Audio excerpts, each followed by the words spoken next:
Hi, my name is Laila Rasmy, and it is my pleasure to share our current work on developing a deep learning-based model to predict COVID-19 patient outcomes on admissions. The main motivation of our work is that with the increased number of COVID-19 cases, there is a high demand for tools to help identify patients who are at a high risk of clinical deterioration as early as possible. The wide utilization of electronic health records facilitates the availability of historical patient information that can help indicate how the patient will perform in a very early stage. Deep learning-based methods like recurrent neural networks have proved to better predict patient health outcomes using structured electronic health records data. Therefore, we developed a recurrent neural network-based model to predict patient outcomes on admission. Therefore, we defined our index date as the admission start date of the first COVID encounter.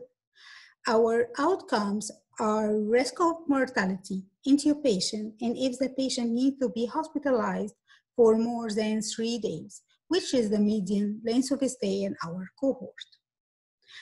Besides the high prediction accuracy that our model showed, our pipeline requires minimum data curation, and it considers the temporal nature of patient history.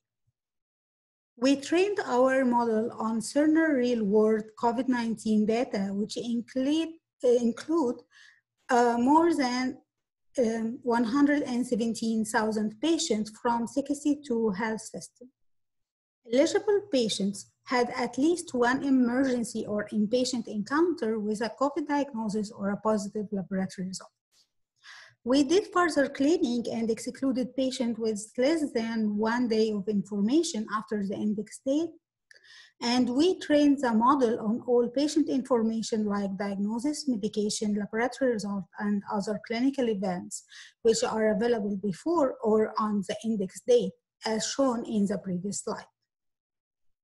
We use our established recurrent neural network-based framework to build our model, and we compared the results with logistic regression model trained on the same data and reported the area under the receiver operating characteristic curve.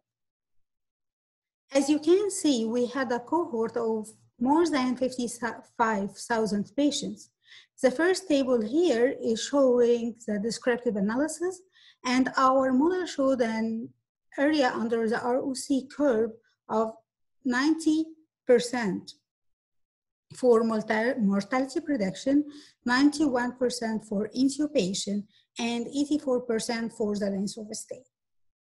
Our model also shows higher sensitivity as it can predict 69% of the patients who died correctly on admission, while having a positive predictive value of 38%, while for logistic regression, the sensitivity was 47% within the same positive predictive value range.